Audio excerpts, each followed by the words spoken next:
అందరికీ నమస్కారం. ఈ భూమి కింద శతాబ్దాలుగా ఎవ్వరూ తాకని రహస్య గదులు అక్కడ దాగి ఉన్నది. ప్రపంచాన్ని షాక్ చేసే ఒక భయంకరమైన నిజం, ఒక ఆలయం, ఒక రహస్యం మరియు ప్రపంచంలోనే అతి పెద్ద నిధి. కేరళలోని శ్రీ పద్మనాభస్వామి ఆలయంలో దాగి ఉన్న ఈ మిస్టరీ ఇప్పటికీ పూర్తిగా బయటపడలేదు. 2011లో ఒక నిర్ణయం, భారత సుప్రీంకోర్టు ఆదేశంతో శతాబ్దాలుగా మూసివేసిన గదులు తెరుచుకున్నాయి. అప్పుడు బయటపడ్డది బంగారం, వజ్రాలు, వేల సంవత్సరాల చరిత్ర. కానీ ఇంకా ఒక గది, అదే వాల్ట్ బి, ఇప్పటికీ మూసే ఉంది. దాని వెనుక ఏముంది? ఎందుకు దాన్ని ఎవ్వరూ తెరవలేకపోయారు? ఇది కేవలం ఒక నిధి కథ మాత్రమే కాదు, ఇది ఒక విశ్వాసం, రహస్యం మరియు చరిత్ర కలిసిన గాథ. ఈరోజు మనం తెలుసుకోబోతున్నాం ప్రపంచంలోనే అతి పెద్ద రహస్య నిధి కథను. వాల్ట్ బి తెరిస్తే ఏమవుతుంది అనే ఆసక్తికర విషయాలను తెలుసుకుందాం.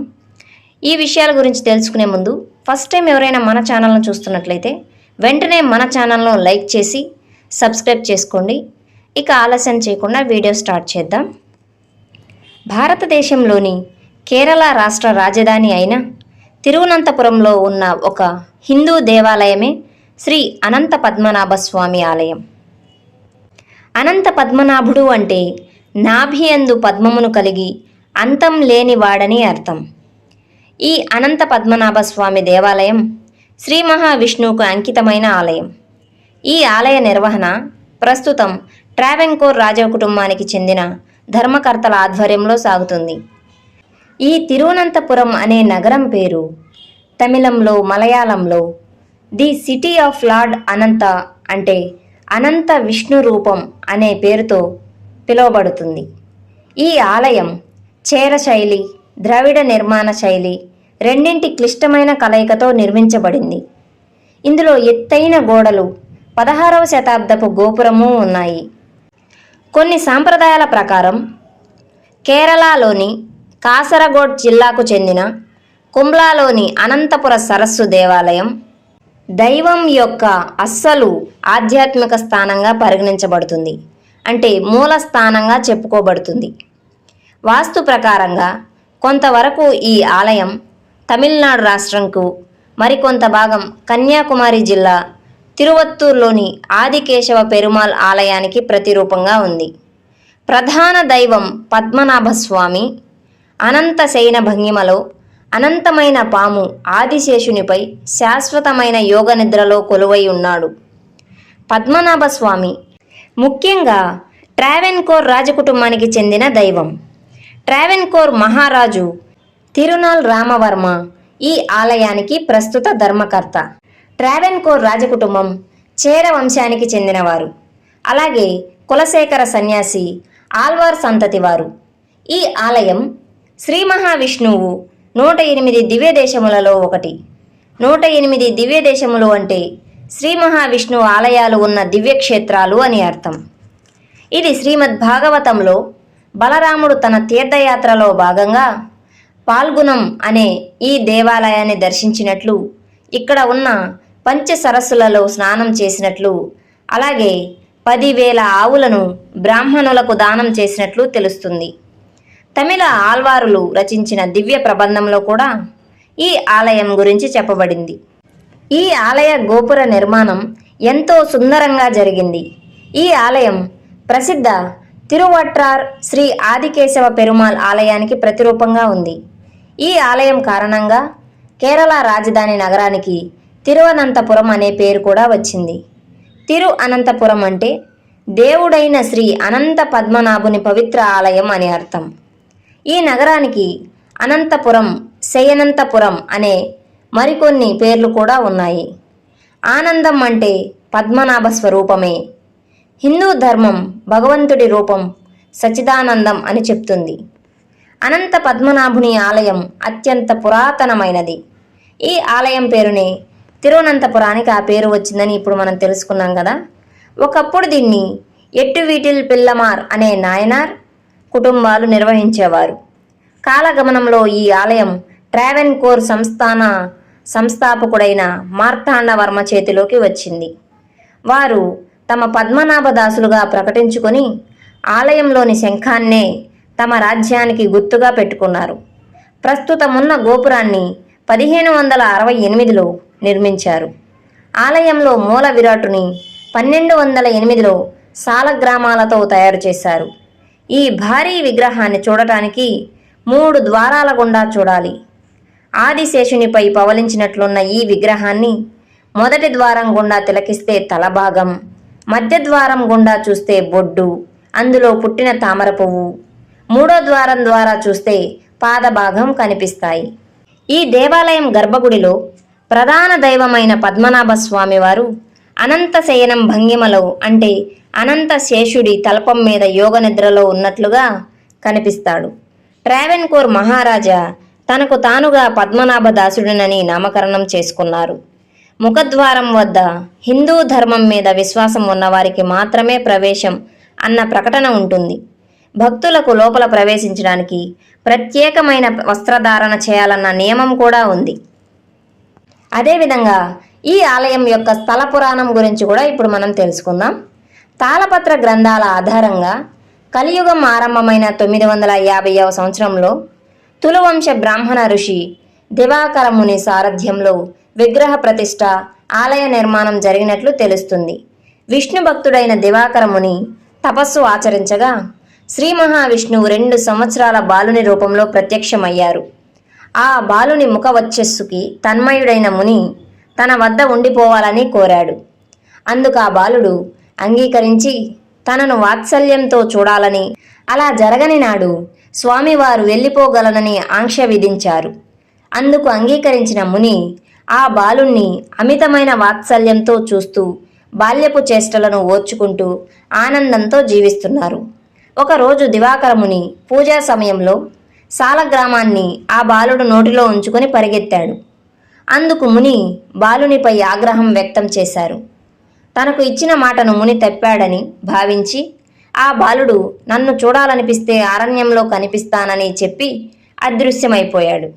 ఈ సంఘటనతో దివాకరమునికి ఆ బాలుడు ఎవరైనది అర్థమై తీవ్ర మనోవ్యధకు గురయ్యారు. ఎలాగైనా ఆ బాలుణ్ణి తిరిగి దర్శించుకోవాలన్న తలంపుతో ముని అరణ్య బాటను పట్టారు. క్షణకాలం పాటు కనిపించిన ఆ బాలుడు అనంతరం ఒక మహావృక్ష రూపంలో నేలకొరిగి ఆ శ్రీ మహావిష్ణువు శేషశయనుడిగా ఉన్న రూపంలో కనిపించారు. ఆ మహిమాన్విత రూపం దాదాపు 5 కిలోమీటర్ల దూరం వ్యాపించి శిరస్సు తిరువల్లం అన్న గ్రామం వద్ద, పాదములు త్రిప్పాపూర్ వద్ద కనిపించాయి. అంతటి భారీ విగ్రహాన్ని మానవ మాతృలు దర్శించడం కష్టమని కనువిందు చేసే రూపంలో అవతరించాలని ముని వేడుకున్నారు. ముని విన్నపాన్ని మన్నించిన స్వామి ప్రస్తుత రూపంలో కనిపించగా ఆ విగ్రహాన్ని తెచ్చి తిరువనంతపురంలో ప్రతిష్ఠించినట్లుగా ఇక్కడి స్థల పురాణం ద్వారా మనం తెలుసుకోవచ్చు. ఈ ఆలయ నిర్మాణం అంచెలంచెలుగా జరిగినట్లుగా మనకు తెలుస్తుంది. సుమారు 5వ శతాబ్ద కాలంలో చేరమాన్ పెరుమాల్ అనే రాజు ఈ ఆలయానికి మొదటి పునాది వేసినట్లు చారిత్రక ఆధారాలు తెలుపుతున్నాయి. ఈ రాజు హయాంలోనే ఆలయంలోని పూజారులు, పాలనా ఉద్యోగులను నియమించినట్లుగా తెలుస్తుంది. అనంతరం స్థానిక పాలకులు ఆలయ ప్రాకారాన్ని నిర్మించినట్లుగా తెలుస్తుంది. తరువాత 1335-1384 సంవత్సరం మధ్యకాలంలో ఈ ప్రాంతాన్ని పాలించిన వీర మార్తాండ వర్మ అనే రాజు ఆలయ పాలనా వ్యవహారాలను స్వాధీనం చేసుకున్నారు. ఇతని హయాంలోనే 1375వ సంవత్సరంలో అల్పిసి ఉత్సవాన్ని ప్రవేశపెట్టారు. ప్రతి 6 మాసాలకు ఒకసారి ఈ ఉత్సవం జరుగుతుంది. 10 రోజుల పాటు సాగే ఈ ఉత్సవం నేటికీ కొనసాగుతూనే ఉంది. 1459 నుండి 1460 సంవత్సరాల మధ్యకాలంలో ఆలయ గర్భగుడి పునరుద్ధరణ జరిగింది. 1461లో ఒక రాతిపై ఒట్టకల్ మండపం నిర్మాణం జరిగింది. అనంతరం 1529 సంవత్సరంలో తిరువాన్కూర్ రాజు మార్తాండవర్మ కాలం నుండి నేటి వరకు ఆలయ నిర్వహణతో పాటు పలు మండపాలు, ముఖద్వారాలు, ప్రాంగణాలు, ఆలయ నిర్మాణాలు జరిగాయి. ఈ అనంత పద్మనాభ స్వామి ఆలయ సౌందర్యాన్ని కూడా ఇప్పుడు మనం విందాం. ప్రధానాలయం మలయాళ సాంప్రదాయ పద్ధతిలో నిర్మాణం జరిగింది. దాదాపు 7 ఎకరాల విస్తీర్ణంలో ఉన్న ఈ ఆలయ గాలిగోపురం ఆనుకుని చుట్టూ ప్రహరీ 4 ముఖద్వారాలతో నిర్మించబడి ఉంటుంది. ఆలయంలో స్వామి ఊరేగింపుకై ప్రత్యేకంగా ప్రాంగణాన్ని నిర్మించారు. 4 మూలల 4 ఉయ్యాల మండపాలతో అద్భుత శిల్పకళా నైపుణ్యంతో ఈ ప్రాంగణాన్ని నిర్మించారు. ఆలయ తూర్పు ముఖద్వారం వద్ద 3 ఎకరాల విస్తీర్ణంలో పుష్కరిణి చాలా విశాలంగా అందమైన మెట్లతో నిర్మాణం జరిగింది. ఆలయంలో శ్రీ నారసింహ శాస్త్ర అనగా అయ్యప్ప స్వామి, పార్థసారథి ఆలయాలు కూడా ఉన్నాయి. ఆలయ ధ్వజస్తంభం వద్ద ఆంజనేయ స్వామి విగ్రహం కూడా ఉంది.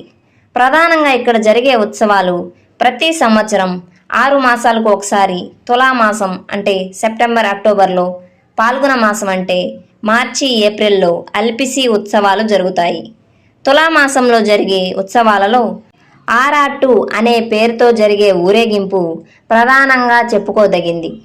శ్రీ పద్మనాభ, శ్రీ నారసింహ, శ్రీకృష్ణ దేవతా విగ్రహాలను గరుడ వాహనంపై ఊరేగించి సముద్ర స్నానాలకు తీసుకొని వెళ్తారు. ఈ ఊరేగింపు అధికార లాంఛనాలతో రాజు కరవాలం చేతబట్టి ముందు నడవాల్సి ఉంటుంది. జ్యోతిర్లింగాలు 12 ఉన్నట్టుగానే విష్ణుమూర్తికి సంబంధించిన 108 ప్రదేశాలు ఉన్నాయి. అందులో ఒకటి ఈ తిరువనంతపురంలోని ఈ అనంత పద్మనాభ స్వామి దేవాలయం. అనంత పద్మనాభుడు హిందువులకు అతి పవిత్రమైన దేవుడు. ఈ దేవాలయ గోపుర నిర్మాణం 16వ శతాబ్దంలో జరిగినట్లుగా తెలుస్తుంది కదా. 18వ శతాబ్దంలో చిట్ట చివరి మెరుగులు దిద్దారు. అతి పెద్ద చెరువు పక్కన ఉండటం వలన ఆలయ సౌందర్యం రెట్టింపైంది. ఈ చెరువును పద్మతీర్థం అంటే తామరల కొలను అని అంటారు. ఈ ఆలయానికి సంబంధించిన మరిన్ని విశేషాలు కూడా ఇప్పుడు తెలుసుకుందాం. ఈ దేవాలయానికి 6 నేల మాడిగలు ఉన్నాయి. భక్తులు, రాజులు చెల్లించిన ముడుపులు ఇందులోనే దాచేవారంటారు. వాటికి A, B, C, D, E, F అనే పేర్లు కూడా పెట్టారు. AB మాడిగలను 130 సంవత్సరాలుగా ఏనాడూ తెరవలేదు. C నుంచి F వరకు లెక్క ప్రకారం తెరిచేవారు. ఈ మధ్యనే ఈ దేవాలయంలోని నేలమాళిగలలో 1,50,000 కోట్లకు పైగా విలువ చేసే అపారమైన సంపద బయటపడడంతో ఈ దేవాలయం ప్రపంచం వ్యాప్తంగా వార్తల్లోకి ఎక్కడం విశేషం.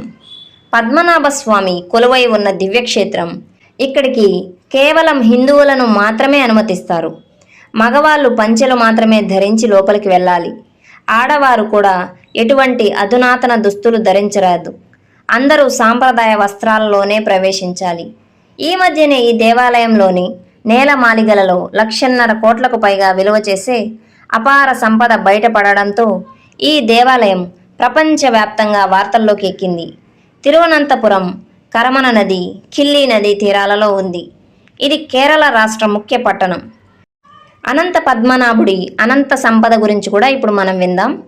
ఇప్పటి వరకు ప్రపంచంలోనే అత్యంత సంపన్నమైన తిరుమల తిరుపతి దేవస్థానానికి చెందిన ఏడుకొండలవాడు, అదే వడ్డీ కాసులవాడు. ఈ మధ్యకాలంలో కేరళ తిరువనంతపురంలోని అనంత పద్మనాభ స్వామి వారి దేవాలయంలో బయటపడిన అనంత సంపదతో వజ్రాలు, వైఢూర్యాలు, టన్నుల కొద్దీ బంగారు ఆభరణాలు మొదలగు వాటితో లక్షల కోట్ల రూపాయల విలువ చేసే సంపదతో ప్రపంచంలోనే మొదటి స్థానంలో నిలబడగా, 2వ స్థానంలో తిరుపతి శ్రీ వెంకటేశ్వరుడు నిలవాల్సి వచ్చింది. ఇంకా బయటపడవలసిన సంపద ఉన్నందున పూర్తి స్థాయిలో సంపదనంతటినీ లెక్క కట్టాల్సి ఉంది. ఆలయంలో దేవునికి సంబంధించిన సంపద నేలమాళిగలలో దాచి ఉన్నది తెలిసిందే. అయితే కొన్ని వందల సంవత్సరాలుగా దాన్ని తెరిచి చూసిన పాపాన ఎవ్వరూ పోలేదు. 1860లో మూసివేసిన కొన్ని గదులను మాత్రం 1950లో సీలు వేశారు.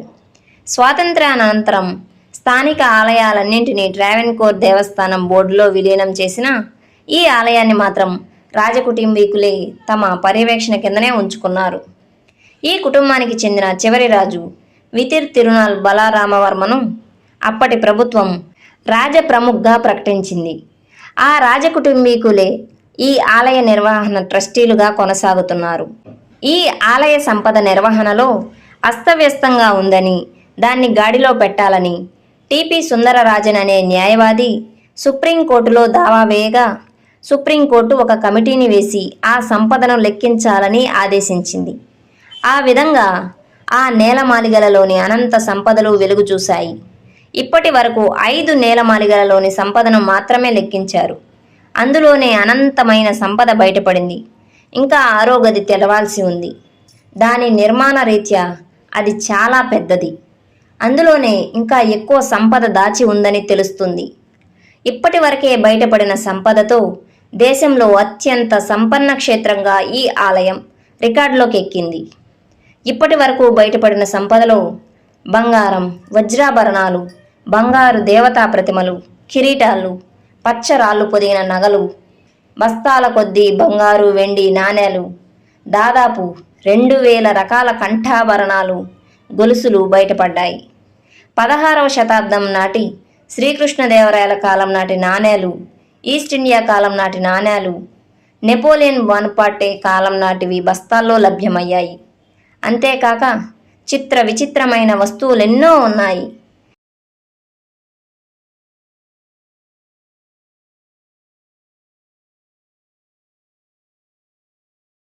ఇంకా బంగారు కొబ్బరికాయలు, బంగారు శంఖాలు, ఇలా ఎన్నో వింత వింత వస్తువులు వెలుగు చూశాయి.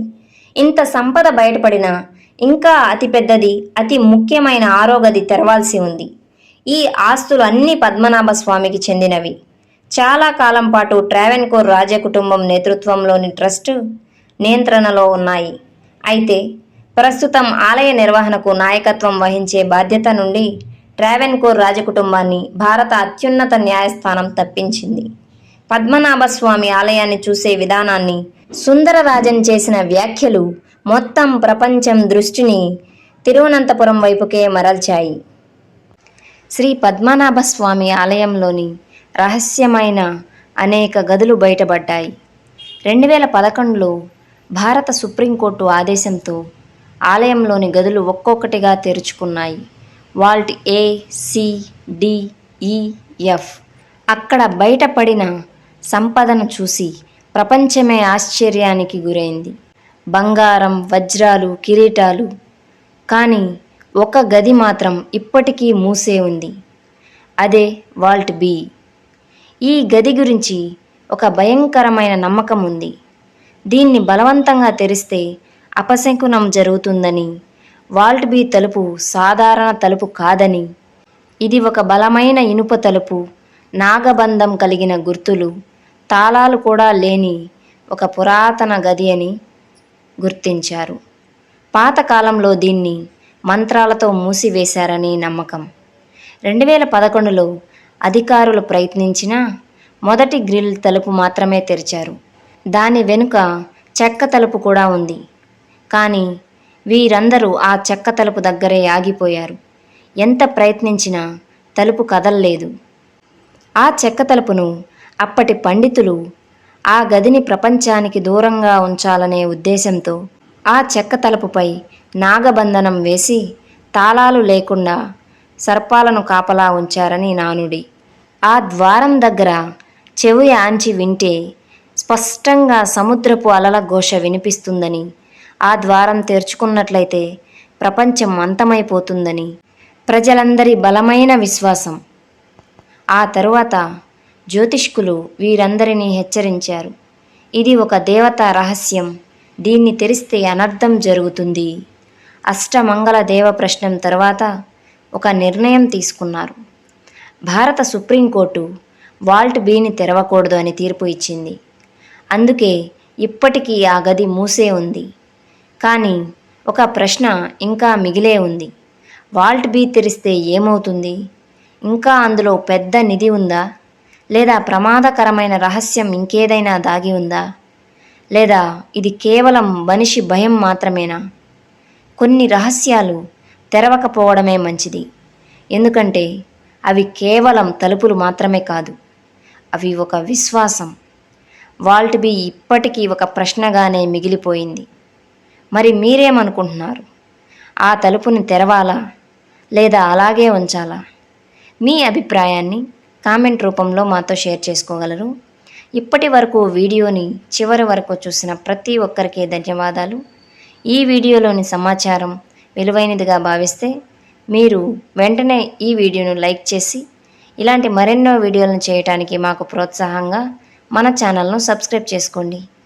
అందరికీ మరొక్కసారి థ్యాంక్స్ చెప్పుకుంటూ మరో మంచి వీడియోతో మళ్ళీ కలుద్దాం. అప్పటి వరకు సెలవు.